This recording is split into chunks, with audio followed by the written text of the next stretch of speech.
네, 인사드리겠습니다. 안녕하십니까. 오늘 말씀 교재 부탁을 받고 어떤 말씀을 전해야 할지 생각하다가 그리스도인들의 가장 큰 소망인 주님의 다시 오심에 대한 그런 교제를 하고 싶은 마음이 있어서 교제를 하도록 하겠습니다. 먼저 데살로니가전서 4장 말씀을 잠깐 펴보도록 하겠습니다.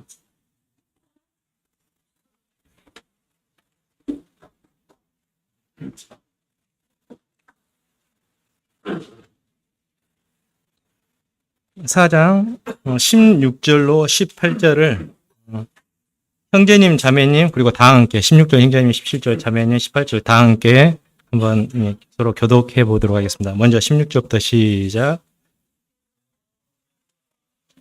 소리와 하나님의 나팔 소리로 치니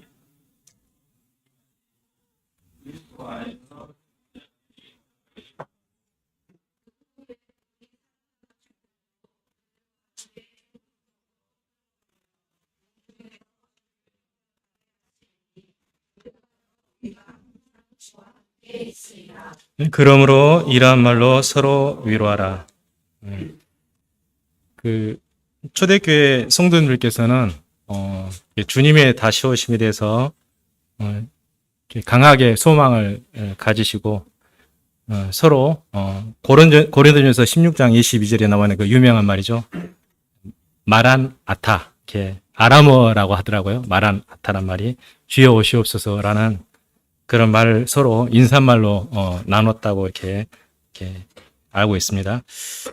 그러니까 이 주님의 다시 오시는 이 날에 대해서 성경에 수많은 구절들이 있죠. 그러니까 고린도서 15장에서도 나팔 소리가 나면 죽은 자들이 썩지 아니할 것으로 다시 살아나고 우리도 변화한다고 고린도 15장에 대해서 말씀하시면서 이 주님의 공중재림, 지상재림은 나중에 있을 사건이고 먼저 이 공중재림에 대해서 성경에서 언급을 하고 계십니다.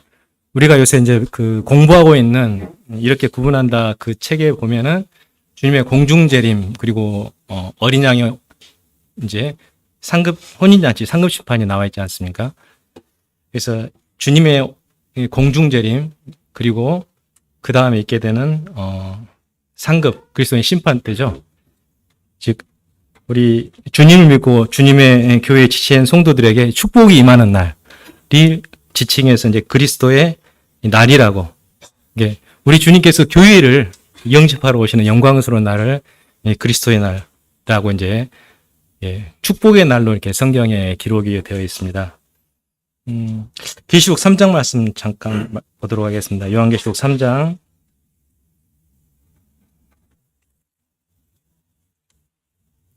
10절입니다.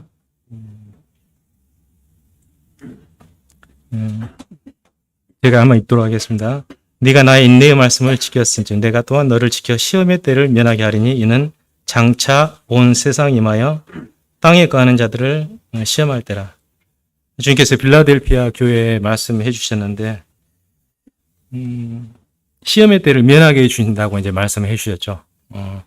장차 온 세상에 땅에 거하는 자들을, 그러니까 교회와 관계없이 이제 교회는 이제 공중으로 들림을 받게 되지 않습니까? 주님 오시면서.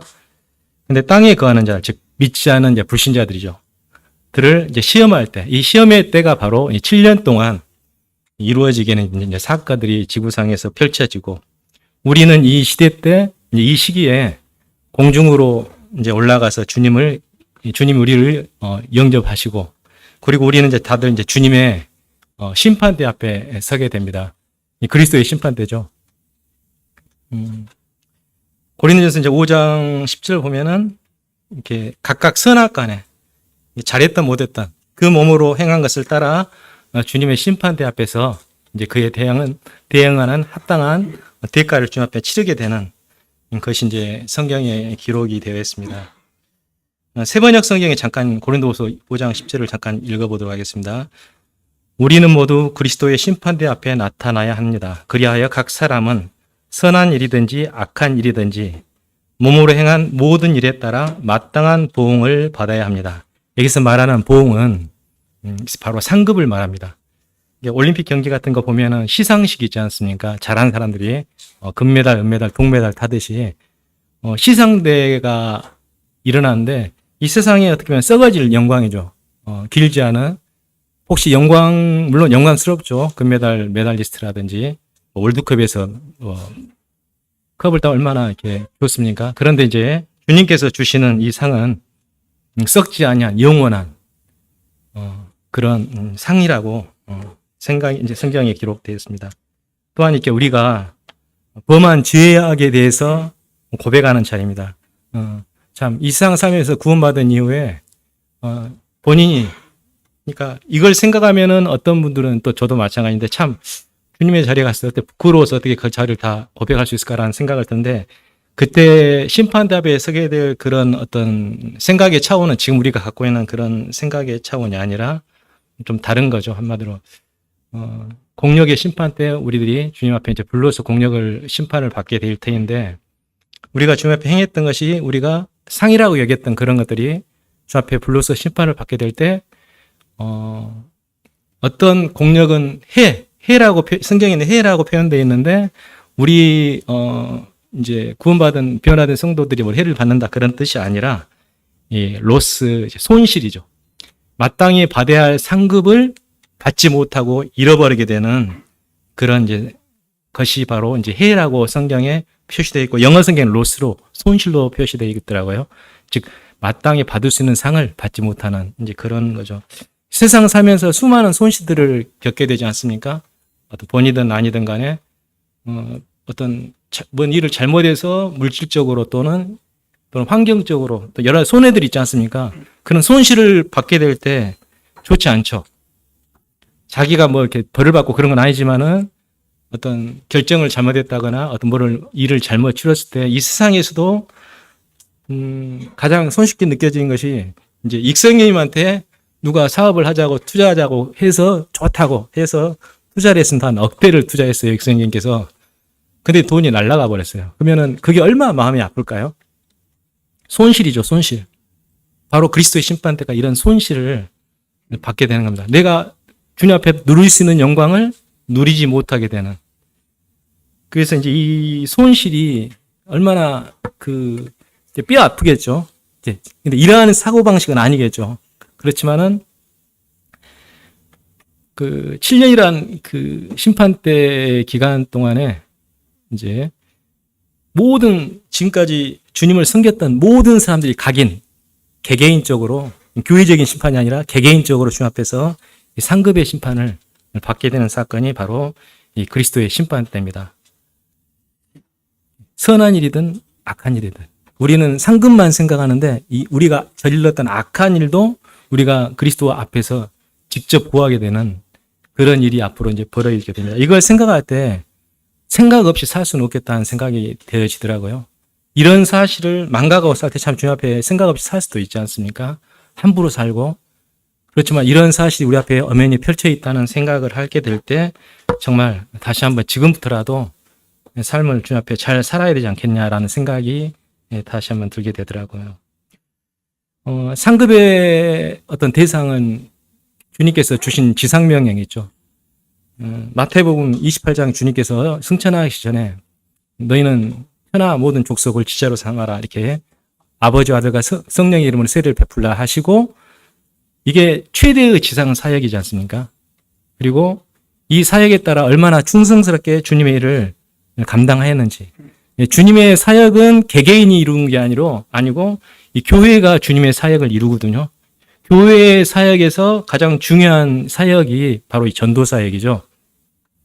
이 전도의 사역을 교회를 통하여 개개인들이 얼마나 충성스럽게 주님 앞에 헌신하였는지 선교지에 헌신하는 게 있죠. 물질로서 기도로서 또는 직접 선교지에 가서 헌신하신 선교사 형제 자매님들 이 모든 것들이 주님의 심판대에서 이제 그 상급의 심판을 받게 되는 겁니다.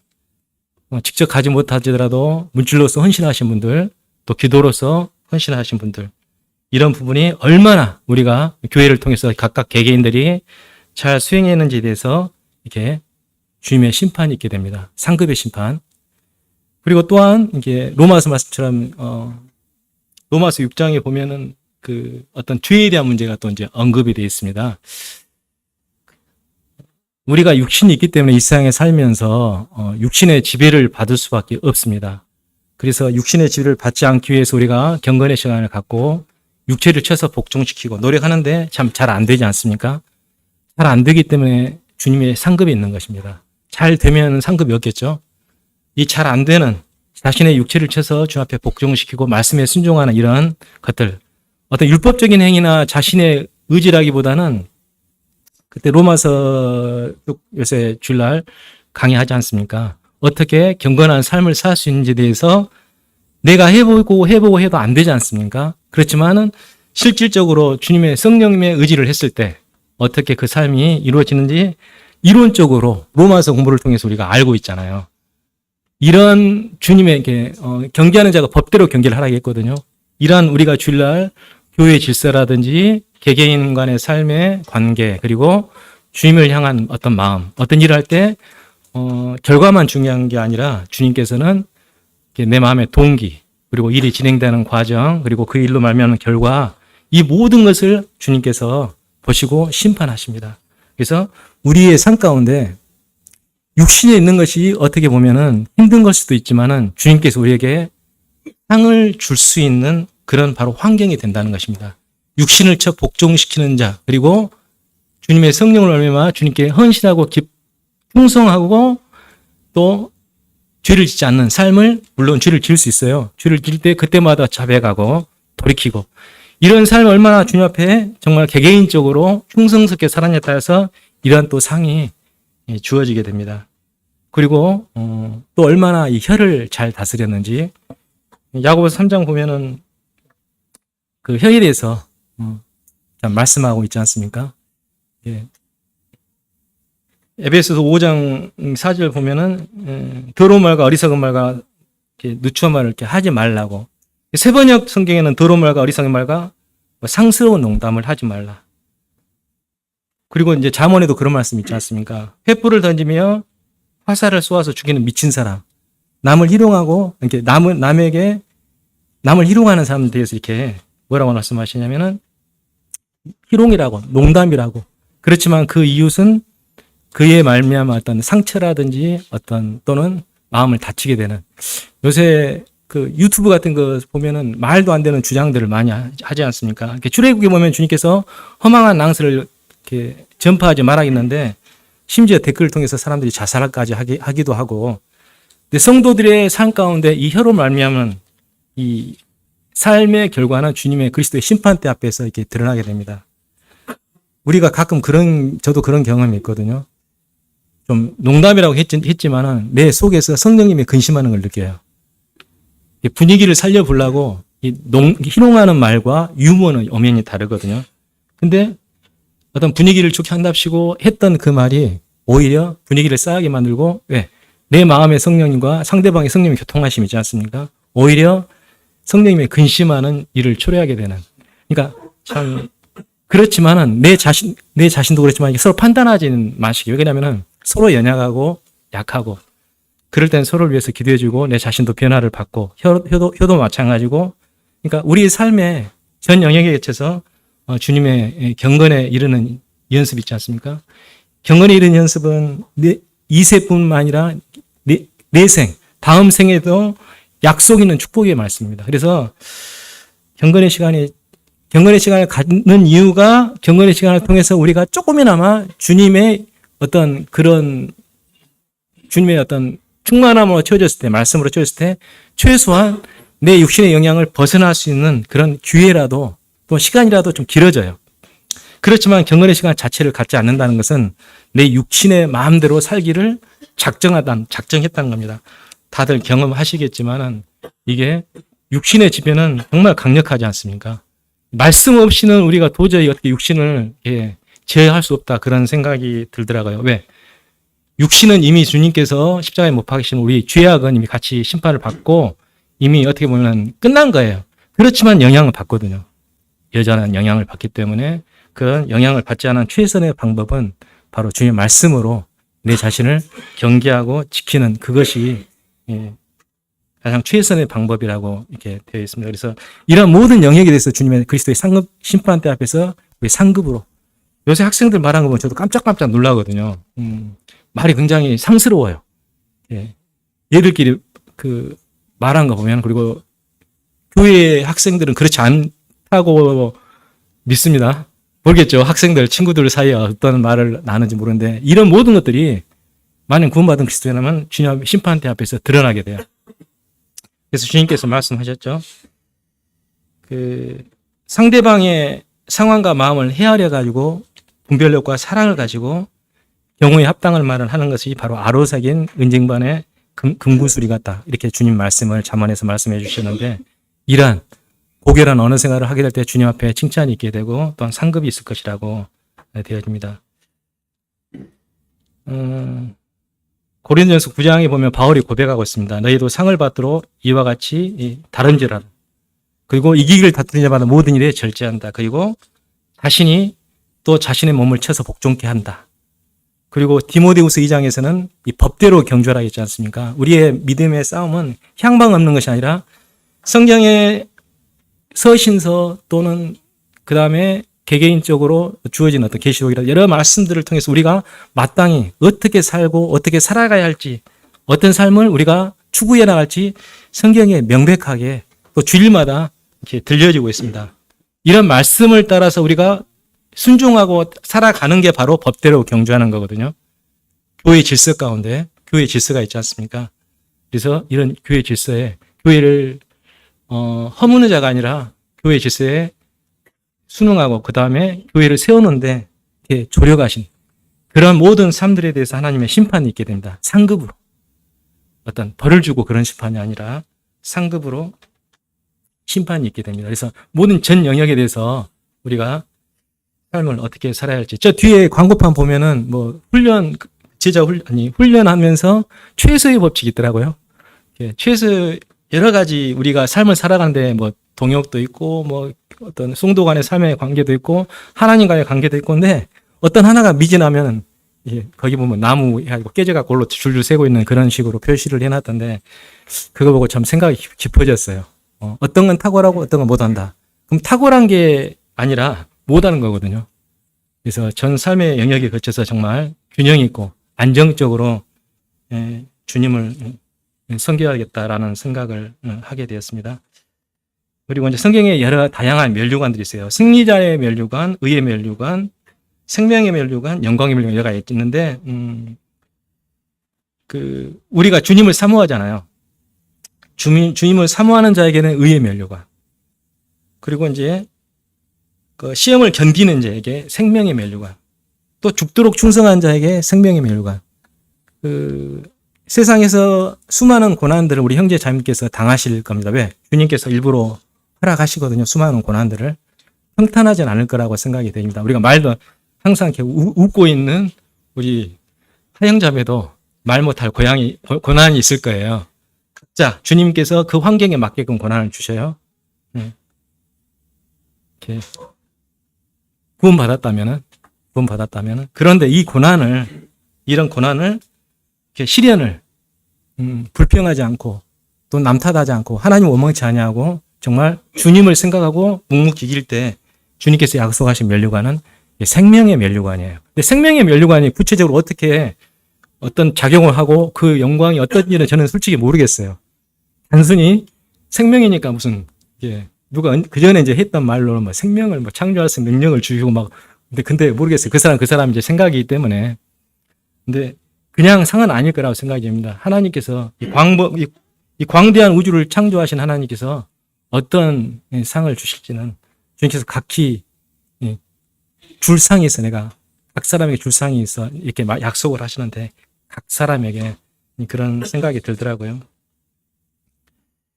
그리고 기쁨의 면류관. 아까 전도를 많이 하는 것이 지상사역이라 했지 않습니까? 뭐 빌립보서라든지 뭐 데살로니가서 2장, 빌립보서 4장, 그리고 다니엘서 뭐 12장 보면은 이제 옳은 대로 이르게 한, 또 구원을 받게 한, 또는 내가 그 성도들 향해서 바울의 고백이 너희들이 나의 기쁨의 면류관이다 라고 이제 표현을 하셨는데, 내가 전도 내가 입이 둔해서 모세가 그랬잖아요. 내가 입이 둔하니까 아론을 세웠잖아요. 내가 입이 뚜나면 데리고 오면 되는 거예요. 안드레가 데리고 왔잖아요. 와보라. 자기는 직접 말 못하고 와보라. 와서 봐라. 이렇게 해가지고 주님께로 인도하는 이런 일 잘하시면 되지 않습니까? 복음을 능력 있게 전하신 분은 이제 교회 가운데 또는 복음 전도 집회 때 있지 않습니까? 근데 그냥 그 잘 모시는 분들이 있어요. 보면은 잘 모시는 분들이 그런 일을 충성스럽게 하신 분들은 또 그에 대한 다니엘서 보면은 많은 사람 어른으로 있게 하는 궁창의 별과 같이 빛나리라 말씀하시는데 그러한 상이 주님 앞에 있게 됩니다. 이러한 모든 상들. 혹시 구원받고 나 자신을 통해서 한 명의 이상이라도 뭐 이렇게 혹시 그 전도 받거나 구원받지 않는다는 것은 어떻게 보면은 참 좀 두려운 일이에요. 문제가 있는 거죠, 문제가. 그래서 그런 것을 정말 전도에 대해서도 주님 앞에 생각을 하면서 살아야겠다는 생각이 되어집니다. 그리고 이제 고린도 6장 보면은 성도가 세상을 판단할 것을 내가 알지 못하느냐라고 되어 있는데 이 그리스도의 심판대 끝나고 나서 우리가 이제 성도가 세상을 판단하게 됩니다. 계시록 20장 4절 보면은 또 내가 안 펴도 됩니다. 또 내가 보좌들을 보니 거기에 앉은 자들이 있어 심판하는 권세를 받았더라. 이게 교회 대표인 24장로들이 나오게 되는데 그리고 그리스도와 더불어 천년 동안 왕노도 하니 불신 세상에 대해서 하나님의 심판과 또 그 현장에 성도들이 함께 나타납니다. 그래서 세상의 심판에 성도들이 함께 참여하게 됩니다. 세상의 심판이 좀 무섭거든요. 이제 7년 대환란 기간 동안에. 그래서 이때 성도들 또 24장로들이 주님 앞에 받았던 영광들을 하나님의 은혜의 영광이 면류관을 다시 주님 앞에 드리죠. 왜? 그 은혜가 마음가운데 너무 넘쳐서 상의 문제가 아니라 하나님에 대한 감사하는 마음에서 자신의 면류관들을 주님 앞에 다시 벗어드리는 부분들이 계시록에 4장에 보면 4장 10절로 11절에 나와 있는데 그런 모습들이 되어 있습니다. 그래서 그리스도의 심판 때는 정말 축복의 장소고 그리고 어떻게 보면은 축복의 장소고 우리의 위로가 되는 장소입니다. 물론 상급의 해는 있을지언정 그렇지만 왜 그러냐면 이 소자 중 하나에게 냉수 한 그릇 다 떠다 주면 상을 결단코 잃지 아니하리라 주님께서 육체로 계실 때 말씀했지 않습니까? 공생의 기간 동안에 최소한 그때 물 한 컵이라도 주인 자는 상을 잃지 않는다 했어요. 주님을 그러니까 아마 개인에게 주는 상이 엄청 많을 거예요. 근데 그 상의 그 크기와 넓이는 우리가 감히 추측할 수 없다고 생각이 됩니다. 또 영광의 멸과 장로님들에게 주어지는 말씀이죠. 목자장의 본을 따라서 목자의 삶을 잘 살았을 때 이 영광의 멸류관. 그러니까 단순히 우리가 성경을 통해서 문자적으로 이렇게 본다 뿐이지 이 영광의 크기가 얼마나 큰지 모르겠어요. 그렇지만 이 세상에서 조그마한 어떤 올림픽이라든지 또는 선거에서 이겼을 때 그 영광이 보통 작은 게 아니지 않습니까? 국회의원의 영광도 크고 국회의원들도 의정 같은 거 나갈 때 비행기 탈 때 그냥 무사 통과하지 않습니까? 그리고 어디 해외 나가면 무슨 의원들 IOC 같은 경우는 해외에 가게 되면 그 사람의 나라의 국기가 그 호텔에 딱 걸리게 돼 있고 그 영광들이 커요. 이 세상에서 보면은 대통령 영광, 경호 의전처장들 쭉 하면 얼마나 멋있습니까? 근데 이것과는 비교가 안 되는 영광이 그리스도인에게 있다는 겁니다. 그래서 이러한 것을 소망 삼고 살아가는 것이 단순히 우리가 상을 바라고 주님을 섬긴다 그건 아니죠. 이렇게 히브리서 말씀처럼 상 주심을 바라보는 이것도 믿음이에요. 이런 상 주심을 주님을 바라보고 우리가 세상의 고난과 또 개인적인 여러 가지 억울함 또 어떤 좋지 못한 일들 또는 가끔 운전할 때 보면 육신이 나오잖아요. 운전할 때 특히 그런 것들 우리 자매가 저 운전할 때 자꾸 왜 그러냐 하는데 근데 지가 또 딴 사람 봐도 그래요. 또 저분은 왜 저러지 운전할 때 근데 이게 나도 모르게 흘러나오거든요. 육신이 있기 때문에. 근데 이런 것들 잘 제어할 때 주님을 생각함으로 주님 앞에 상이 클 겁니다. 그래서 이러한 말로 우리에게는 이 그리스도의 상급의 심판대가 어떤 벌받는 장소가 아니라 뭐라겠죠? 상으로 보응을 받는 시간입니다. 상으로 보응받는 바로 축복의 장소입니다. 그래서 주님의 오심과 이 그리스도의 심판대가 우리에게 얼마나 큰 이 축복인지 생각을 할 수가 있습니다. 잠깐 이게 맞나요? 이게 왜 안 켜지지? 이거 맞죠? 에이블 밑에. 잠깐 이 말씀 이렇게 들었던 거 맞아요. 그거 했는데 안 되네.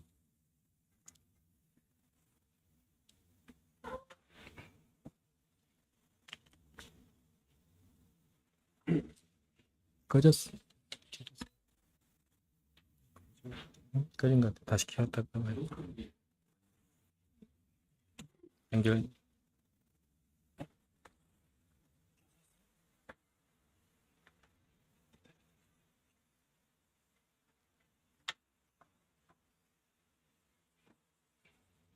됐어요.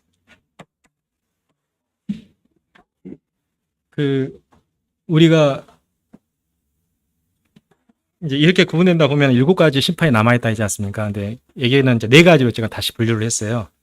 여기 환란기아 심판 때라든지 뭐 재림의 심판 때가 몇 가지 더 끼었는데 크게 보자면 이런 심판들이 이제 주님 앞에 우리가 받게 되는데 방금 이제 그리스도의 심판 때에 대해서 잠깐 언급을 하게 되면은 그 특징은 바로 이제 정죄가 아닌 보상이다. 정죄가 아닌 보상이 해를 받을 수 있고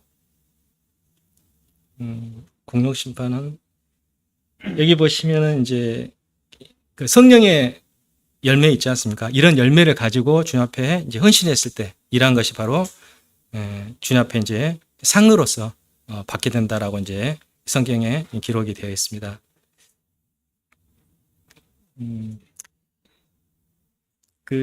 일단은 모든 구원받은 성도님께서는 반드시 각각 교회적인 심판이 아니고 각각 받게 되는 심판이고 심판은 주님께서 주권적으로 행사하시고 그리고 심판은 심판대 앞에서 공개적으로 모든 은밀한 것이 드러나게 됩니다.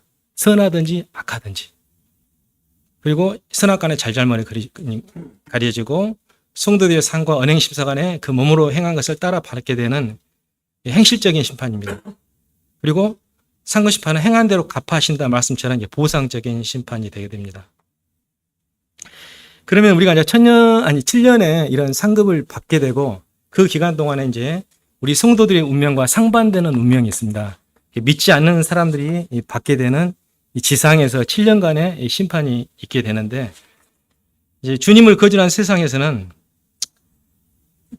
좀 계시록 송영일 형제님의 그 자료를 제가 잠깐 인용했어요. 송영일 형제님 자료, 이강구 형님 자료, 그리고 이제 각종 이렇게 언론 것들 했는데 송영일 형제님 자료가 참 정리가 제가 공부를 쭉 해봤는데 정리가 가장 잘 돼 있어요.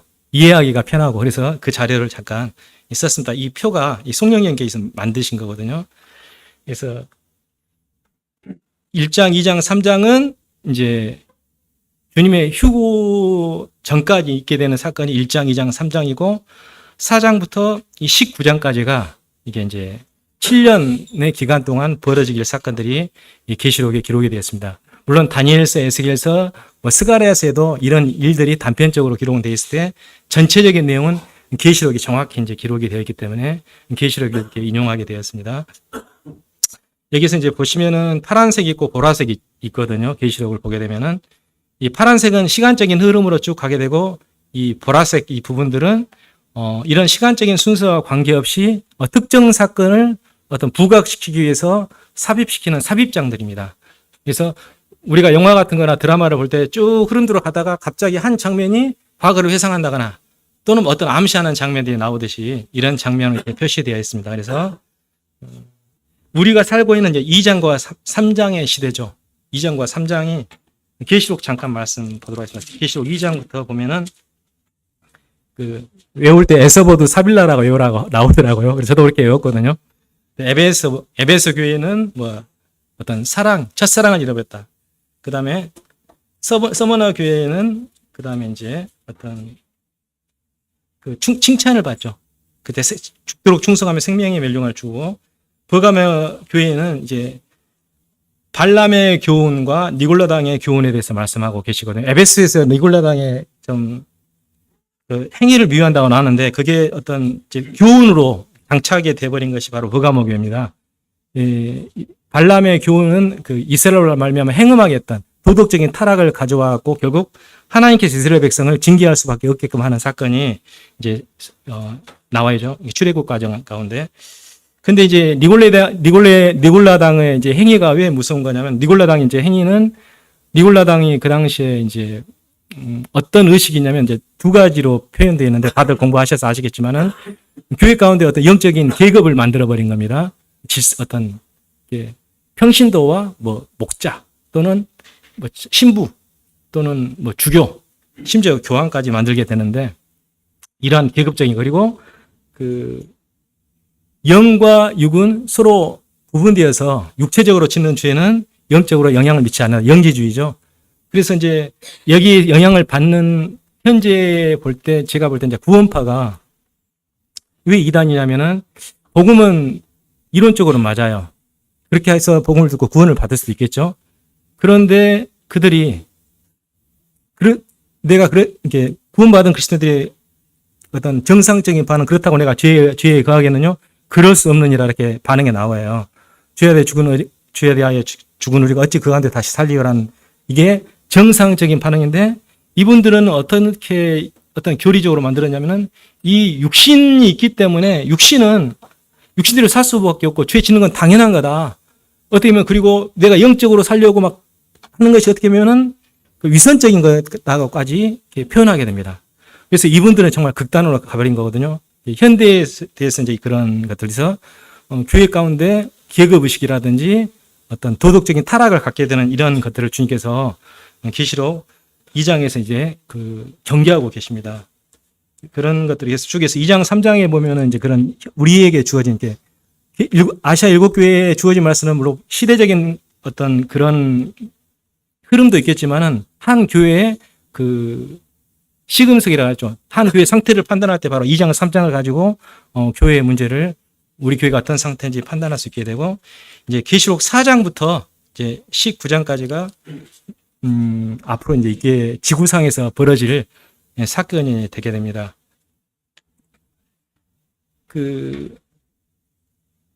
여기 보면은 이제 다니엘의 70일이가 있지 않습니까? 다니엘의 70일의 사건은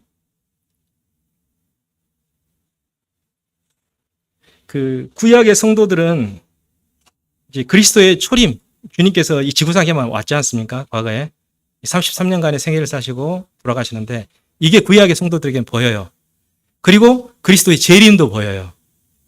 근데 그 사이에 다니엘의 69일회가 여기까지 끝나지 않습니까? 여기까지 끝나고 한 일회가 남는데, 이게 바로 이제 이쪽에서 한 일회가 남죠. 이쪽에서 한 일회가 남는데, 이 교회의 시대는 구약의 성도들에게는 안 보이는 사건입니다. 즉, 지금 유대인들이 예수님을 안 믿고 있잖아요. 여전히 교회를 못 보고 있어요.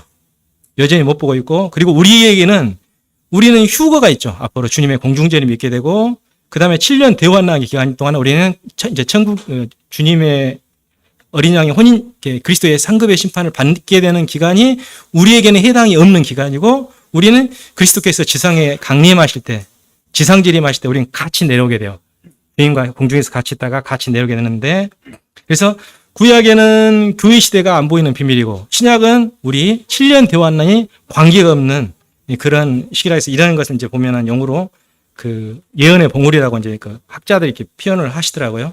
그래서 다니엘의 이제 70일에 해당하는 말씀이 바로 이제 7년 환난, 그리고 뭐 6장, 8장, 9장, 뭐 15장, 16장 쭉 나와 있는데, 여기서 이게 3년 반과 3년 반이 두 개로 이제 쪼개지죠. 이게 상식적으로 다 알고 계시기 때문에, 그래서 이 후에 있게 되는 3년 반이 대환난이 시작되게 됩니다. 그래서, 주님의 공중재림은 징조가 없다고 했어요. 그 다음에 주님의 지상재림은 징조가 있어요. 그러면 우리가 공중재림 언제나 판단할 때 주님의 지상재림의 징조를 보고 공중재림이 언제쯤 있겠다고 이제 유추를 할 수는 있는 거죠. 그렇지만은 언제 주님께서 공중에 우리를, 성도들을 영접하러 오신다, 그에 대해서는 성경에서 아무도 모른다고 했어요. 그러나 지상재림에 대해서는 말씀하셨기 때문에, 이제 제가 카톡에 토요일 날에 이 전체 자료를 올려놨거든요. 근데 이제 여기는 일부러 지워놨어요. 왜냐하면 이제 이것이 좀 딱딱하고 졸음이 올까 봐서. 여기가 몇 장과 몇 장 시대죠? 아까 교회 시대는 2장과 3장이죠. 자, 은혜 시대죠. 지금은 믿음 하나로 구원을 받게 되는 은혜 시대고, 이 은혜 시대가 저번에 로마서 강의 때 하나님께서는 계속해서 은혜와 인애와 길이 참으신다 했는데 언젠가는 그게 끝이 난다겠죠. 그 끝이 나는 시기가 바로 이제 3장 4장에 들어가게 되면서 하나님의 세상을 향하신 이제 심판이 시작되게 됩니다. 그래서 이 은혜 시대에 교회 시대가 끝나서 이제 믿음 하나로 구원받는 시대는 끝나버려요.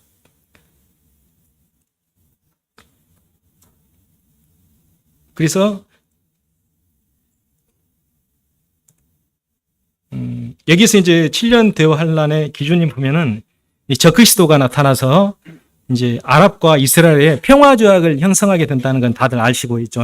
그래서 전 3년 반에는 잘해요. 적그리스도가 잘하고 마지막 후 3년 반에 아직 짓진 않았지만 새로 짓게 되는 유대인의 성전에서 자칭 하나님이라 하고 자신을 경배하게 하고 그다음에 유대인들의 드리는 성전 제사를 금하게 됩니다. 이때가 3년 반의 시작이거든요. 후 3년 반. 이게 이제 대환란이죠. 마태복에 나와 있는 주님께서 제자들이 주의 임하신과 세상 끝에 징조는 어떤 일이 있으리까 하니까 주님께서 그때 그러시죠. 이때 말씀하신 사건들이 바로 이 후 3년 반의 시작입니다. 그래서 이 인심반은 이제 보면은 3년 반에, 전 3년 반에 해당하고 그 나팔 심판 혹은 나팔 심판까지 이제 전 3년 반을 보시는 분도 있고 나팔 심판, 대접 심판을 후 3년 반으로 보신 분이 있거든요. 근데 그건 정확한 것은 우리가 천국에 가봐서 올라가서 내려봐야 되는데 일단은 저는 이제 일단 앞에 인 심판은 환란 전반부 그리고 나팔과 대접은 환란 후반부를 일단 정리를 했습니다. 그 마태복음 24장에 주님께서 말씀하신 7년 환란의 시작 중 심판 중 이 인심판 4가지가 이 전 3년 반 동안 쏟아지게 됩니다. 계시록 6장에 해당되는 말씀인데 계시록 6장 8절 보게 되면은 인류의 몇 분의 1이 죽을까요? 예? 인류의 그렇죠. 4분의 1이 죽게 돼요. 지금 23년 기준으로 세계 인구가 약 80억이에요. 근데 80억의 4분의 1은 얼마가 죽는다는 이야기죠? 20억이 죽게 돼요. 계시록 6장에서 이런 사건이 벌어지게 됩니다. 이게 모든 인심판, 나팔심판, 대제심판은 첫 번째부터 네 번째까지의 심판은 자연계에 대한 심판입니다. 그리고 5, 6개 심판이 이제 인간에게 행해지는 심판들이거든요. 근데 이 처음에 벌어지는 인심판 때 바로 인간의 20억이 80억 기준이었을 때 20억이 죽게 됩니다. 어떻게 보면 안 믿어지겠죠. 지금 있는 사람들에게는. 그리고 이 나팔지향 때 이제 7년 되어난 하반기 또는 중간쯤 될 것으로 예상이 되는데 인지향 때 60억이 살아있죠. 근데 계시록에 보면은 또 이제 나팔지향, 8장, 9장 보면은 몇 분의 1이 죽는다고 또 되어 있을까요? 계시록에서는? 그렇죠. 3분의 1이 죽는다고 되어 있어요. 그러면 60억이 남아서 또 3분의 1은 몇 억이죠? 그렇죠. 20억이 죽게 됩니다. 나팔지향 때. 그러면 최초의 80억이었던 인구가 40억으로 줄어들게 돼요. 이때까지 있던 것이 나팔지향입니다. 우리가 보고 있는 우리 전 세계 인구의 절반이 줄어든다는 것은 보통 일이 아니지 않습니까? 그리고 그때 보면은 그 심판을 보면은 한 데나리온에 미리 한대요. 이렇게 쭉 나와 있지 않습니까? 그 물가를 인터넷 찾아보면서 계산을 했었어요. 근데 23년, 24년 자려놓고 22년 5월 달 기준으로 물가가 딱 계산이 돼 있는데 그게 약 물가가 40개. 우리가 먹는 음식 있지 않습니까? 우리는 쌀을 먹죠. 근데 이제 이스라엘이나 해양 사람들이 밀을 먹지 않습니까? 근데 그 밀의 가격이 40배가 폭등해요. 40배가. 그렇게 생활이 굉장히 힘들어지게 되는, 물론 이제 잘 사는 사람들은 관계없겠지만은 지금 있는 물가에 40배가 뛰어든다고 생각해 보십시오. 쌀에, 생필품에, 우리가 먹고 있는 것. 고가품 말고. 그러면은 정말 이 심판이 이게 굉장히 사람들이 살기도 힘들게 되는, 물론 우리와는 관계가 없죠. 이 지구상에 남아있는 하나님을 그리스도를 거부한, 믿기를 거부했던 사람들에게 내려진 하나님의 심판이겠죠. 그리고 이제 대접 심판이 있습니다. 나팔 심판까지 인간이 얼마큼 죽는다는 건 알겠는데 이 대접 심판에는 그런 말이 없어요. 이 대접 심판은 인심판, 나팔 심판은 일부분에 대해서 심판이 이루어지는데 이 대접 심판 때는 이제 전체적으로 심판이 이루어져 버려요. 한꺼번에 모든 심판이 이루어져 버거든요. 뭐 3분의 1, 4분의 1 이런 말이 없이 그냥 모두 한꺼번에 심판을 받겠는데 여기서 얼마가 살아남을지는 이제 모르겠어요. 인간이 얼마가 살아남을지는 모르겠는데 그리고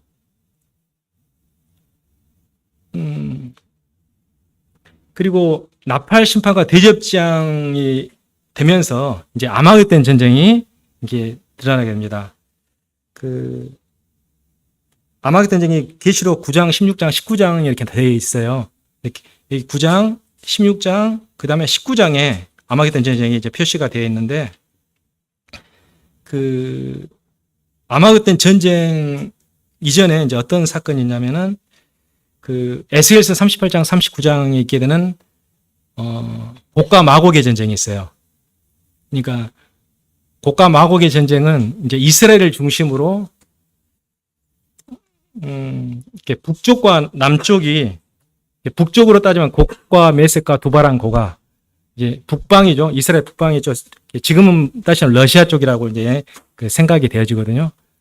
그리고 로스, 뭐 두발, 그다음에 곡 이런 것들이 이제 어원적으로 지금 러시아 근방 우크라이나라든지 그쪽의 민족들을 이제 일컫는다고 이게 보통들 이제 말씀하셔서 아마 러시아의 연합 세력이라고 분별을 하고 있어요. 그리고 남쪽 이스라엘 남쪽도 이제 아랍권이라고 생각을 하고 되는데 즉 러시아 아랍권 연합을 해가지고 이스라엘을 침공한 사건이 환란 전반부 인심판 때 있게 됩니다.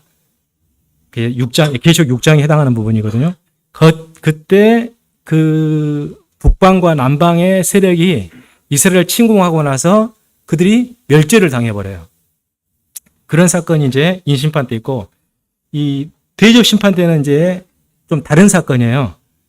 북방하고 남방 세력이 이스라엘 침공하다가 이 세력이 와해돼 버렸어요. 망한 거야, 한마디로 나라가.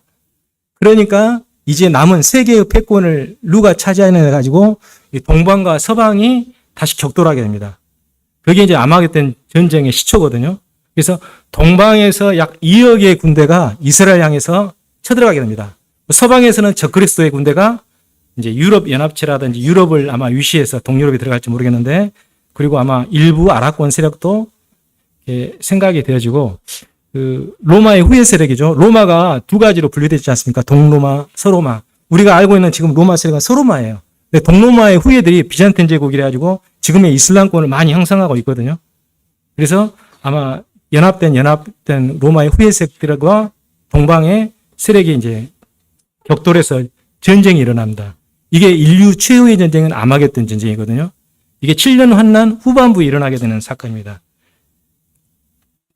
그때 주님께서 이제 재림하셔서 어디에 재림하시냐면은 이스라엘 예루살렘에 보면은 감난산이라고 있죠. 올리브산이라고 있는데 그 자리에 주님이 재림하셔요. 근데 그 산이 성경의 예언에는 두 개로 쪼개진다 나왔어요. 동편과 서편으로. 주님이 재림할 때 주님께서는 동편에 재림하실 때 이제 성도들과 우리도 함께 옵니다. 지구상에서 이제 올라갔던 성도들이 이런 몸은 아니에요.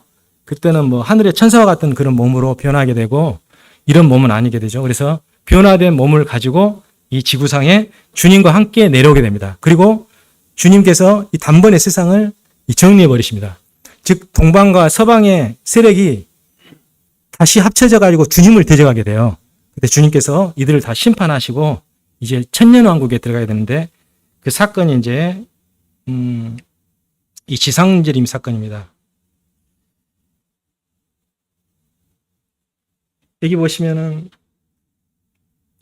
사도행전에 예언된 말씀처럼 그리고 시가라서 예언된 말씀처럼 주님께서 이제 감난산으로 이렇게 지림하시고 이때 이래야 되는 사건입니다. 그 거짓 선지자 그리고 적그리스도가 어떤 이제 불못에 던져지게 됩니다. 근데 사단은 불못에 던져지진 않아요. 사단은 이때 잡혀서 무적에게 가게 돼요. 이렇게 구분된다 해서 무적에 불못 다 이렇게 구분하셨죠. 예. 사단은 불못이 아니라 무적에게 잡혀가지고 1000년 동안 임봉이 됩니다. 그리고 이제 그 계시록 이제 천년왕국 들어가기 전에 주님께서 마태복음 25장에 이제 하신 말씀 있죠. 모든 민족을 그 앞에 모이고 각각 분별하기를 목자가 양과 염소를 분별한 같이 양은 그 오른편에 염소는 왼편에 두리라. 이제 이건 민족적인 심판입니다. 이 심판의 근거는 7년 되어왔는 때 이스라엘 백성이 또 많이 죽어요. 이 인류가 막 멸절하듯이 이스라엘 백성도 많이 죽거든요. 그들이 도망 다녀요. 후 3년 반 기간 동안에 그때 이스라엘 백성들을 선대했던 민족에 대해서는 하나님께서 어떤 보상을 하시는 거예요. 또 이스라엘 백성을 적대했던 세력은 심판하시게 되고 그것이 양과 염소의 심판입니다. 하나님께서 아브라함에게 약속할 때 또 하나님께서 이스라엘 백성에게 약속하신 말씀이 있어요. 너희를 축복하는 자를 내가 축복하고 너희를 저주하는 자를 내가 저주하겠다. 물론 이스라엘이 하나님께서 심판하셔서 매는 맞아요. 하지만 이스라엘을 물론 하나님께서 심판의 도구로 각 나라 제국들을 사용하셨지만은 이스라엘을 건드렸던 제국들의 나라들은 한마디로 없애기까지 하나님 하시거든요. 징치하셨어요. 성경에 기록된 대로 이스라엘을 징계하는 도구로 쓰였지만은 그 대상은 하나님이 다시 징계를 하시는 거죠. 하나님께서 이스라엘 범하도록 허락은 하셨지만 그리고 7년 대환란 기간에 이제 이스라엘 백성들이 당하게 되는 그런 최근에 하마스가 이스라엘 공격한 거 보셨죠? 노약자들, 여자들 납치해가지고 안 풀어주고 죽여버리잖아요. 예. 그리고 자기들의 만행이 드러날까 봐서 여자로서 감히 감당할 수 없는 치욕을 당하고 풀려나면 다 이제 발설되니까 죽여버리지 않습니까? 아예 시신조차 막 없애버리고 이런 사건이 이제 또 스가랴에서 기록이 되어 있어요. 그래서 참 이스라엘 백성 보면은 그런 일들이 이제 민족 전체적으로 벌어질 사건이 이 7년 동안에 이제 후반기에 있게 될 이스라엘 백성을 향한 마지막 하나님의 심판이에요. 그들이 예수 그리스도를 거절하고 받아들이지 않은 심판의 대가거든요. 그러나 이 이스라엘에 대해서 우호적이고 선대했던 지금 보시면 미국이라든지 우리나라도 이렇게 국가 정체적으로는 이렇게 이스라엘이 약간 우호적인 국가고 북한이나 이란, 이라크, 시리아, 중국, 러시아는 이스라엘의 적대적인 국가죠. 이제 이러한 모든 일에 대한 심판이 하나님께서 이제 있게 되는 사건이 이때 양과 염소의 심판, 이 7년 하나 막바지에 주님이 재림하셔서 이제 아마겟돈 전쟁 끝나고 있게 되는 사건이 이 사건입니다. 그리고 이제 지상 재림 때 심판은 이제 천년왕국에 들어갈 백성들을 구분하기 위해서 이제 양과 염소의 심판이 기록이 됩니다.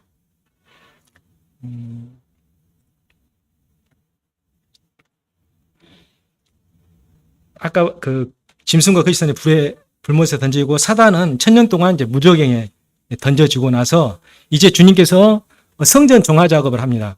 에스겔서 우리가 성경 통독 캠프 때 에스겔서 공부했지 않습니까? 그럼 떠났던 하나님 영광이 이제 다시 예루살렘으로 쭉 돌아오죠. 이때 천년왕국에 시작하기 전에 성전 용화를 먼저 하죠. 다니엘서 계산하다 보면은 이상하게 날짜가 맞지 않아요. 70일에가 정확히 안 떨어지거든요. 근데 이게 날짜가 성전 종화는 그 시간이에요. 다니엘서 기록과 이렇게 보게 되면 그때 성전 종화는 이 시간을 갖고 이 성전이 다 정화되죠. 적그리스도가 더럽혔던 성전이 정화되면은 이제 주님의 하나님의 영광이 실질적으로 이스라엘에 오고 그 성전에 다시 앞으로 세워질 지금은 없지만 앞으로 세워질 그 영광이 하나님의 영광이 다시 들어오게 됩니다.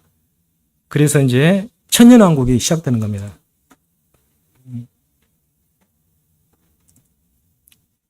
이 천년왕국에 대해서는 이스라엘의 소망이고 교회의 상급이다라고 이제 표시되어 있는데 어떤 분들은 이제 혹 이렇게 말씀하시더라고요. 그리스도인들이 우리 이제 구원받은 그리스도인들이 일단은 공중재림에서 변화된 몸을 가지고 상급을 다 받고 혼인잔치 7년 어린 양의 혼인잔치예요. 혼인잔치가 벌어지죠. 그럼 여러분들 결혼식 하면은 이번에 주말에 이제 결혼식 하고 지금 어디 있죠? 어디 갔죠? 신혼여행 갔죠? 안 가서요?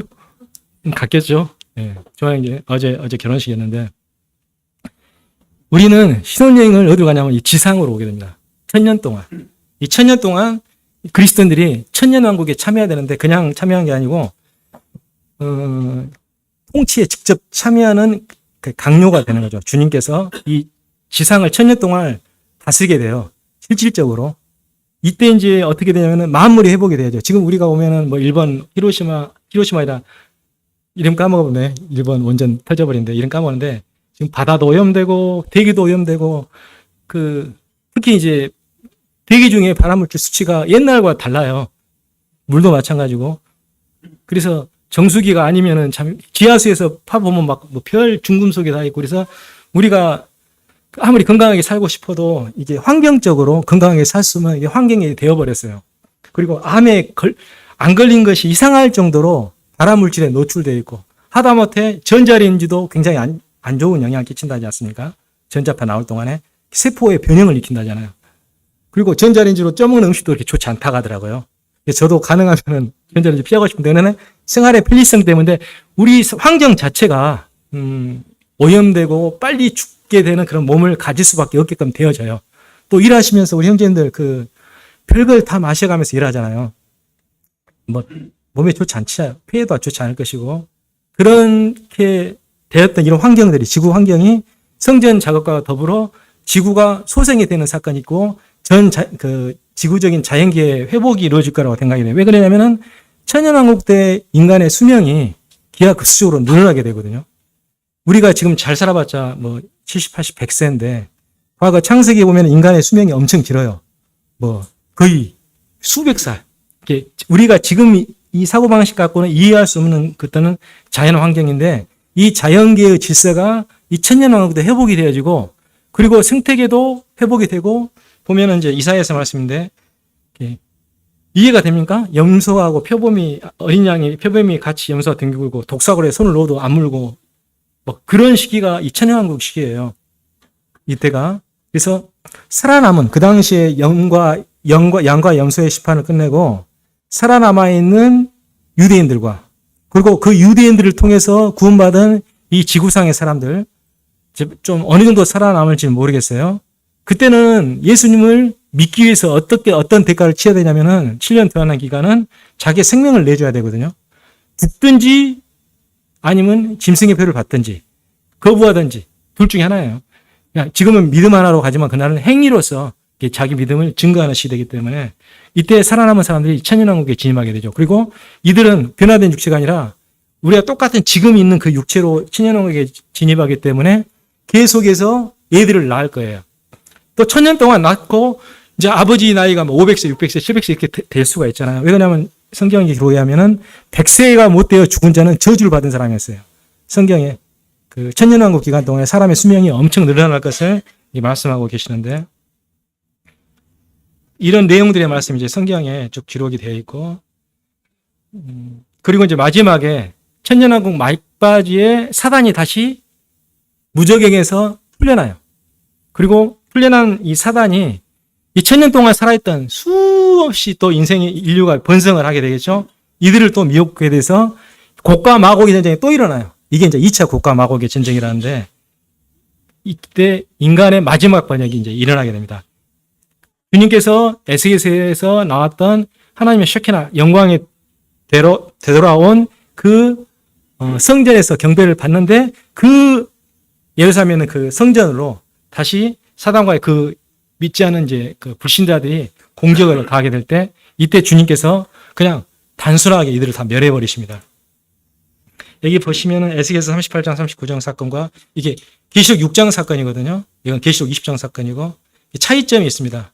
첫 번째 곡과 마곡의 전쟁, 마지막에는 곡과 마곡의 전쟁, 이런 차이점들이 있고, 대상은 여기 곡과 마곡, 러시아 연합세력이 아마 대장이 되고, 여기서 사단이, 그리고 계시록 6장의 대상은 땅의 사방 백성이 곡과 마곡이 쳐들어가는데, 여기는 이제 살아남은, 천년왕국 때 살아남은 사람들이고, 여기는 대상이 이스라엘 백성들. 그러나 계시록 20장에서는 성도들, 우리를 향해서 이들이 쳐들어오게 되는 거예요. 그리고 이제 멸하는 것은 이제 똑같습니다. 그래서 이런 사건이 이제 어떤 구분이 되어져 있고,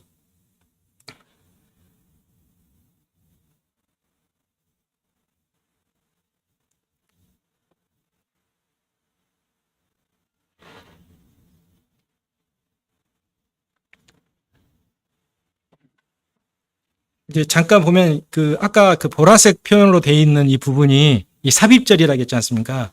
근데 이제 인심판 때 어떤 일이 일어나냐면은 하나님께서 이스라엘 백성 가운데 2명의 증인을 세우십니다. 근데 이 2명에게는 어떤 특별한 권능을 행하시면은, 이제 그때는 교회가 없는 시대예요.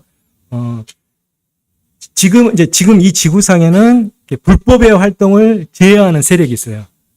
불법의 활동은 사단입니다. 이 불법의 활동이 활개치지 못하도록 막는 세력이 있는데 바로 이게 교회입니다. 성도들이고 성령님께서 내주하는 구원받은 그리스도인들이 모이는 이 교회가 있기 때문에 사단이 본격적으로 활동을 좀 못하는 시기예요. 영향을 미치죠. 근데 본격적인 활동은 하지를 못해요. 근데 주님이 오시면서 교회가 공중으로 가면서 지상에 있던 교회에 있고 각 성도님들의 내주에 계신 성령님이 지구를 떠나게 됩니다. 그러면 지구상은 이제 사단이 활개치는 세상이 돼버리는 거예요.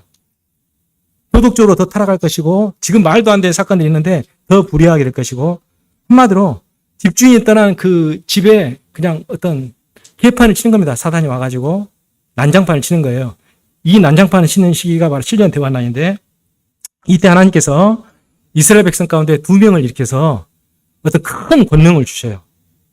죽이고 싶어도 죽지 않고 심지어 불이 하늘에서 떨어지게 하는 어떤 그런 이적들을 행하면서 이스라엘 백성 가운데 14만 4천 명을 선별하게 돼요.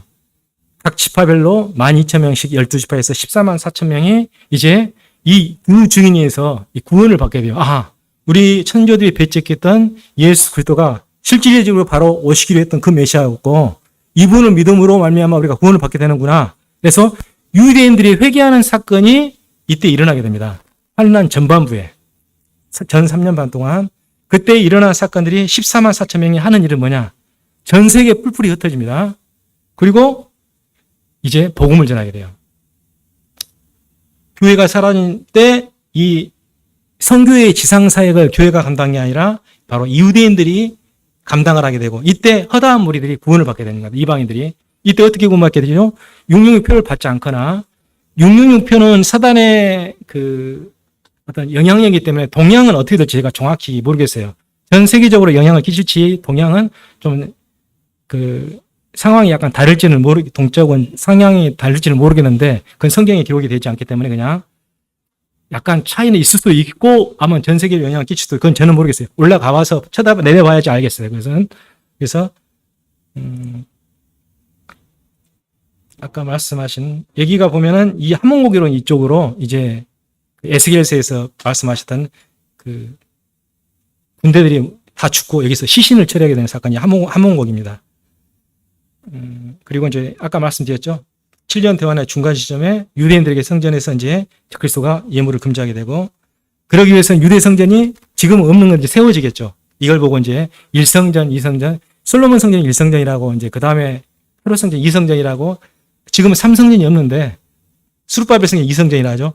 헤롯 성경은 쭉 수룹바벨 성경이 연장했기 때문에 여전히 2성전 속에 들어가게 되는 것이고 지금 무너져버린 이제 성전이 없는데 회개 성전이 세우는 이 근방에 다 의견이 약간 달라요. 여기에 세워진다는 의견이 있고 그 다음에 이쪽에 세워진다는 의견도 있고 그래서 그냥 그것도 가봐야 하겠더라고요. 저도 정확히 이제 표현을 못해서 계시록 7장의 사건이면 14만 4천 명이 나오죠. 이들이 전 세계적으로 이 복음을 전하게 됩니다. 계시록 7장 사건은 삽입절이라겠죠. 시간의 순서와 관계없이. 그래서 보면은 14만 4천 명에서 계시록 7장 9절에 허다한 무리들이 이 구원을 받게 됩니다. 이때. 그래서 이 교회 시대에 오기 전에 아브라함에게 또는 이스라엘 백성들에게 주님께서 주셨던 명령이 너를 통하여 온 세계가 만민이 축복을 받는데 이 특권을 회복하게 되는 이제 시기가 이때입니다. 그래서 이때는 특권이 회복되는 시기도 이방인이 충만한 숫자가 채워져서 교회 시대가 끝나고 다시 유대인들에게 복음 전하는 특권이 돌아가게 되지만은 또 반대로 말하자면은 야곱의 환란이 나가죠. 야곱의 환란이라서 이스라엘 백성이 전에도 없고 후에도 없는 극심한 어떤 고통을 받게 되는 이제 사건이 일어나게 됩니다. 여기가 보이는 이제 페트라라고 하죠. 보셨죠? 그 성지순례 갔다 오신 분들. 이스라엘 백성들이 후 3년 반 동안 이런 데로 도망가서 살게 돼요. 적그리스도를 거부하고. 계시록 13장 보면은 두 짐승이 나오거든요. 적그리스도와 거짓 선지자. 바다에서 나오는 짐승과 땅에서 올라오는 짐승. 적그리스도 거짓 선지자는 이것은 거짓 선지자가 하는 일이 짐승의 우상에게 생기를 주게 하고 또 짐승의 표를 받게 해서 이것이 없으면 아예 경제활동을 못하게 합니다. 그래서 이 짐승의 표를 받게 합니다. 이것은 뭐하고 똑같냐면 하나님께서 자기의 구원받은 사람을 성령으로 인치듯이 사단이 내 것이라고 표를 찍는 겁니다. 그래서 이 시기에 표를 받는 자는 이제 어떤 다른 방법이 없어요. 이때는 14만 4천 명에 의해서 복음을 듣고 구원을 받고 내가 도망 다녀야 돼요. 피해 다니든지. 왜? 믿음은 죽이는 시대가 이때가 되니까. 그리고 후 3년 반에 계시록 12장에 보면은 어떤 일이 있게 되냐면은 12장 7절 보면은 하늘에 또 전쟁이 일어난다. 지금은 사단이 공중의 권세 잡은 자라고 표현을 하지 않습니까?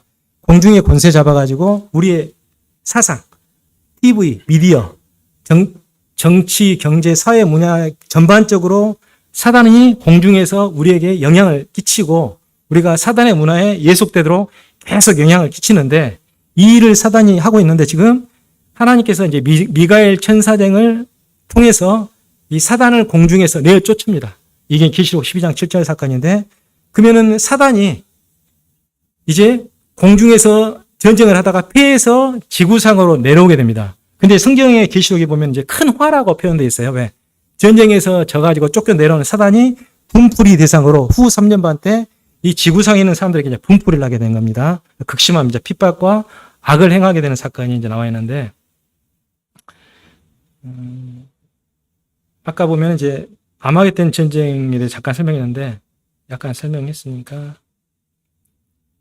여기 보면 러시아, 터키, 이란 이런 것은 이제 어떻게 하냐면은 그 지역 있죠. 그 성경에 나오는 그 지역들을 보니까 현재 그 땅에 그 나라들이 있다는 거예요. 그래서 약간의 차이는 있습니다. 그래서 북방과 남방이 아마 몰락이 되고 이때 세계 패권을 차지하기 위해서 동방과 서방이 서로 격돌을 한다겠죠. 이때 이제 동방 2억의 군사력이 어떤 처음에 준비되고 그 다음에 길을 만들고 그래서 혹자들은 지금 그 중국에서 1대1로 어떤 건설을 막지 않습니까? 중국에서 인터넷 검색하면 1대1로가 나올 거예요. 해상 통로, 육로 통로에서 어디까지 가냐면 이스라엘 쪽까지 연결이 돼 있어요.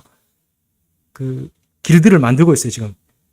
중국의 돈으로, 중국의 자본력으로 전세, 실크로드를 복원하는 겁니다. 1대1로가. 근데 이걸로 인해서 욕을 많이 먹고 있어요, 중국이. 세계 각국으로부터. 왜 그러냐면은 돈을 빌려줘가지고 투자해놓고 나라가 막 망해버릴 정도로 엄청난 이제 힘든 사건들을 각 나라들이 지금 보내고 있는데, 그러니까 중국이라고 정확히 표현을 못해도 아마 그럴 확률이 크다. 그런데 거의 심정적으로는 저도 이제 중국일 것이라고 판명이 됩니다.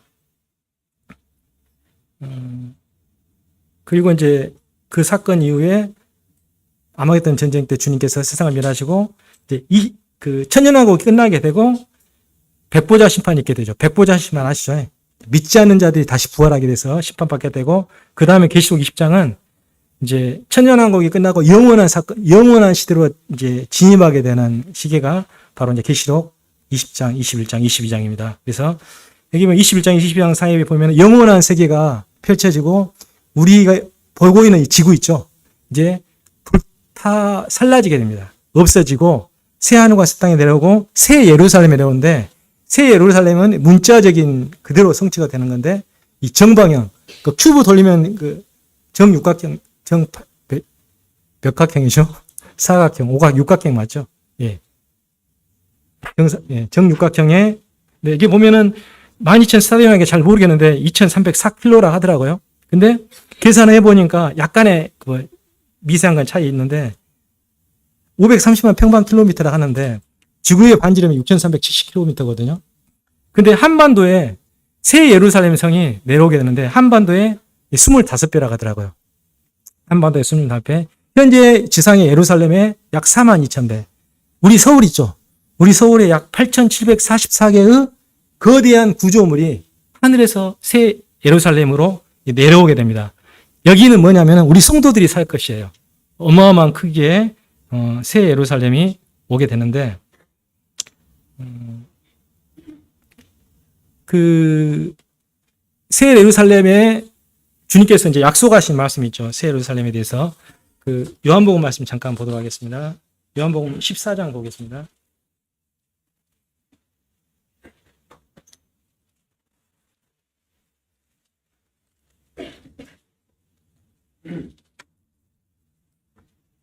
요한복음 14장 1절로 3절을 그 형제님, 자매님 다 함께 한번 교독해 보도록 하겠습니다. 14장 1절부터 시작. 너희는 마음에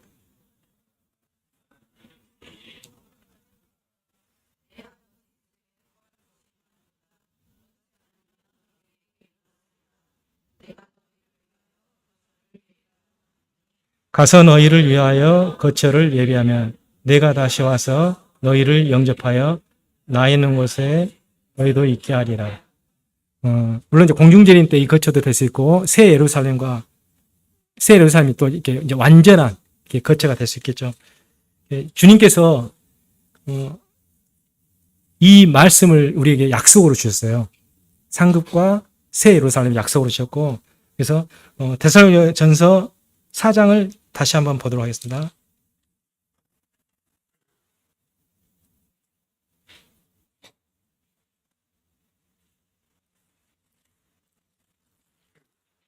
(18절) 아까 교독에서 읽었던 데인데 18절 보면은 그러므로 이러한 말로 서로 유라하라.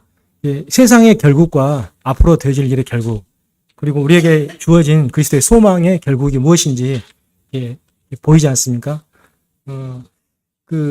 혹시 현우님한테 정확한 정보를 누군가 줘서 이 주식을 사면 일주일 안에 몇 배가 오른다. 그럼 살 거예요, 안 살 거예요? 이게 100%라고 믿는다면.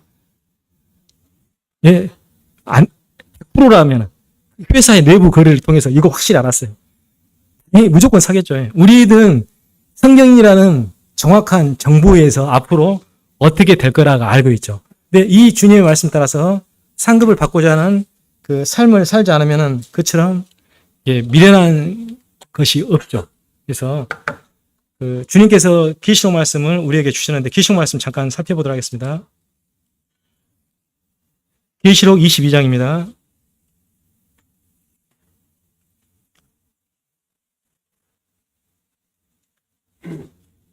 10절부터 12절까지 이것도 같이 교독해 보겠습니다. 형제님 자매님 같이 시작. 또 내게 말하되 이 두루마리의 예언의 말씀을 임봉하지 말라. 때가 가까우니라.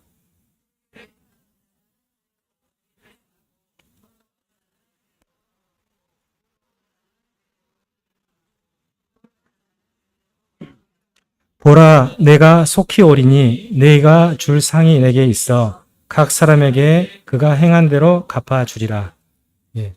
주님께서 약속의 말씀을 주셨습니다. 이렇게 우리에게 쇠하지 않은 소망은 바로 이러한 약속의 소망이 있기 때문에 우리가 어떤 환경이 있든지 간에 소망을 가지고 살아갈 수 있는 원동력이 된다고 생각을 합니다. 말씀을 마치고 기도를 드리시고 말씀 마치도록 하겠습니다.